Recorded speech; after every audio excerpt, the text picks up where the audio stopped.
एकता का प्रकाश इतना शक्तिशाली है, एकता का प्रकाश इतना शक्तिशाली है कि वह संपूर्ण पृथ्वी को प्रकाशित कर सकता है, प्रकाशित कर सकता है।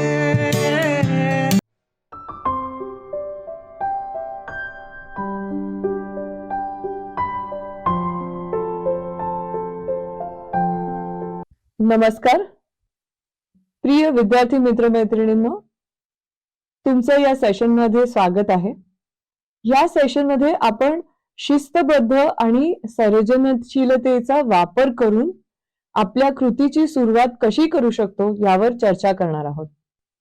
आता जेव्हा तुम्ही ह्या अध्ययन चक्राचं पालन करता तेव्हा तिसरा जो बदल आहे तो मी तुम्हाला सांगू इच्छिते। तो म्हणजे तुम्ही अशा काही वस्तू किंवा प्रकल्पांचा विचार करू शकता जे सर्जनशीलतेचा वापर करून तयार केले गेले आहेत। आपल्या सभोवताली अनेक गोष्टी घडत असतात, पण सर्वांनाच त्या दिसतात असं नाहीये। एखादा सर्जनशील व्यक्ती असतो, तो अस्तित्वात असलेले हे जे घटक असतात ते एकत्र आणून काहीतरी नवीन निर्माण करतो। तरी सुद्धा जो निर्माण करणार आहे त्याच्याकडे काय निर्माण करायचे आणि कसे करायचे याबाबत दूरदृष्टी असली पाहिजे। उदाहरणार्थ आपण आजूबाजूला बघतो की मोबाईल्स मध्ये ज्या काही गोष्टी आहेत त्या आधी उपस्थित होत्या, पण त्या एकत्र आणणं ही जी सर्जनशीलता होती ती काही व्यक्तींकडे होती आणि त्यांनी त्याच्यामध्ये क्रांती घडवून आणली। इलेक्ट्रिक कार फॉर एक्झाम्पल, ह्याच्यातल्याही गोष्टी आधी होत्या, त्या गोष्टी एकत्र आणून एक वेगळ्या प्रकारचा विचार करून, सर्जनशील विचार करून ती आपल्या समोर मांडली गेलेली आहे। आता तुम्हाला पटतंय की एखादा सर्जनशील व्यक्ती जो असतो तो अस्तित्वात असलेले घटक जो असतो तो एकमेकांमध्ये तो घटक एकत्र आणतो आणि तुमच्या समोर ही जी वस्तू आहे किंवा सेवा आहे त्या तुमच्या समोर दर्शवतो। एखादी संस्था किंवा वस्तू निर्माण करण्यात त्याच्या निर्मात्यांकडे सर्जनशीलता होती, असे एखादे उदाहरण देऊन तुम्हाला त्यावर चर्चा करायची आहे। मी तुम्हाला ऑलरेडी 2 उदाहरणं दिलेली आहेत। आणखीन एक उदाहरण आपण असं बघू शकतो की सेवा, हल्ली ज्या ऑनलाईन सेवा आपल्याला मिळतात त्या सुद्धा हे सगळं आधी होतं, पण एक सर्जनशील व्यक्ती असा होता की ज्याने हे सर्व एकत्र आणलं आणि या विविध प्रकारच्या सेवा आपल्याला आता मिळू शकत आहेत। मग त्यांची दूरदृष्टी काय होती, कोणते घटक त्यांनी त्यासाठी वापरले आणि ते कोणते घटक एकत्र आणू शकले ह्याच्यावरती विचार करा। कोणत्या आध्यात्मिक आणि सामाजिक शक्ती होत्या ज्यांच्यामुळे काम करण्यात त्यांची मदत झाली, हेही विचार करणं अतिशय महत्वाचं आहे।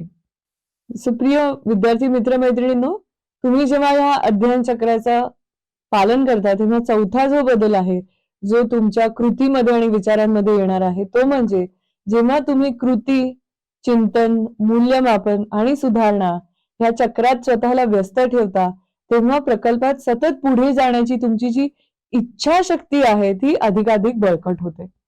कारण काय होतं, तुम्ही प्रकल्पाला सुरुवात केलेली आहे, त्याच्यामध्ये तुम्ही सतत सुधारणा घडवून आणता आहात, तुम्हाला त्याचे प्रत्यक्ष परिणाम दिसत आहेत, त्यामुळे तुम्हाला आंतरिक प्रेरणा मिळते। तुम्हाला असं वाटतं की नाही, नक्कीच हे काम आपण पुढे घेऊन जाऊ शकतो, ह्या कामाचा परिणाम होतो आहे आणि जर होत नसेल तर आपण आणखीन कशा पद्धतीने त्यामध्ये बदल घडवून आणू शकतो ह्याचा सतत विचार तुम्ही करायला लागता।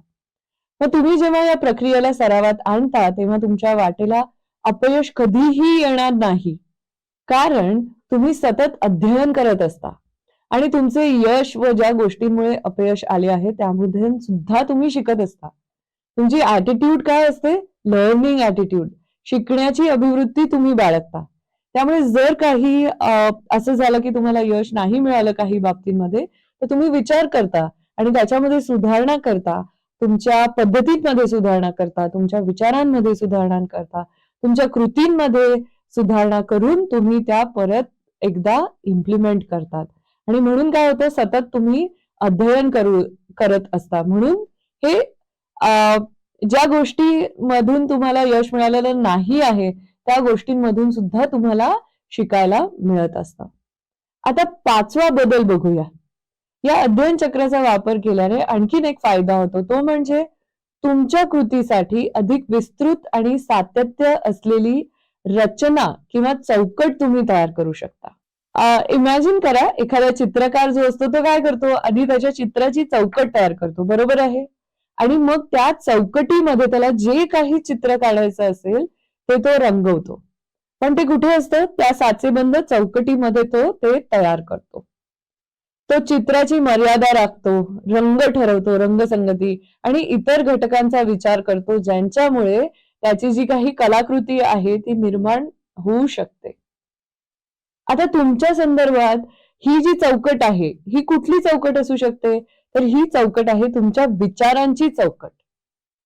म्हणजे ही चौकट म्हणजे विचारांची चौकट आहे, एक वैचारिक आणि लवचिकता असलेली चौकट आहे. एखादी प्रत्यक्ष म्हणजे तुम्हाला आता ते जो चित्रकार आहे त्याची जशी जखडून टाकणारी चौकट आहे ना, तसा विचार करायचा नाहीये. तुमची वैचारिक चौकट जी आहे ती वैचारिक चौकट तुमच्या मनामध्ये असणार आहे किंवा तुम्ही ती लिहून काढणार आहात. तुम्ही प्रक्रियेनुसार जेव्हा काम करता तेव्हा तुम्ही ज्या पद्धतीने काम करता व काय काम करता यामध्ये सतत तुमच्या बदल घडून येणार आहे. तुम्ही घेतलेल्या पुढाकाराशी मिळतं जुळतं एखादं प्रत्यक्ष उदाहरण तुम्ही शोधू शकता. एक उदाहरण आहे आणि वर्षानुवर्षे त्याचा कसा विकास झाला आहे याचं तुम्ही निरीक्षण करू शकता. Observe it. जेव्हा तुम्ही तुमची चौकट तयार करता तेव्हा सर्व घटक एकमेकांशी सुसंगत आहेत ना याची काळजी घ्या. उदाहरणार्थ, तुम्ही पुरुष सत्तेचा गौरव करून असे म्हणू शकत नाही की माझा स्त्री पुरुष समानतेवर विश्वास आहे किंवा तुमच्या सामाजिक प्रकल्पाचा फायदा नुसता पुरुषांनाच होतो आहे किंवा एखाद्या कम्युनिटीलाच होतो आहे आणि स्त्रियांना तोटा होतो आहे किंवा इतर कम्युनिटींना काहीच त्याची मदत होत नाहीये, हे चुकीचं आहे. म्हणजेच तुमची विश्वास प्रणाली आणि तुमची कृती ह्यांचे घटक एकमेकांशी सुसंगत असले पाहिजे. तुम्ही जर प्रामाणिक आहात, न्यायी आहात, तर तोच न्यायीपणा, तोच प्रामाणिकपणा तुमच्या कामामध्ये सुद्धा दिसलेला पाहिजे. मग आता शेवटचा फायदा बघूया. तुम्ही ज्या अध्ययन चक्राचे पालन करता त्याचा शेवटचा परिणाम म्हणजे तुम्ही ध्येय गाठण्यासाठी जे दृष्टिकोन व पद्धतींचा वापर करणार आहात त्यांना तुम्ही चांगल्या प्रकारे असे करण्यासाठी तुम्ही तुमच्या अनुभवातून शिकणे गरजेचे असते. जेव्हा आपण अनुभवातून शिकतो तेव्हा आपल्याला काय होतं, आपल्याला शहाणपणा प्राप्त होतो.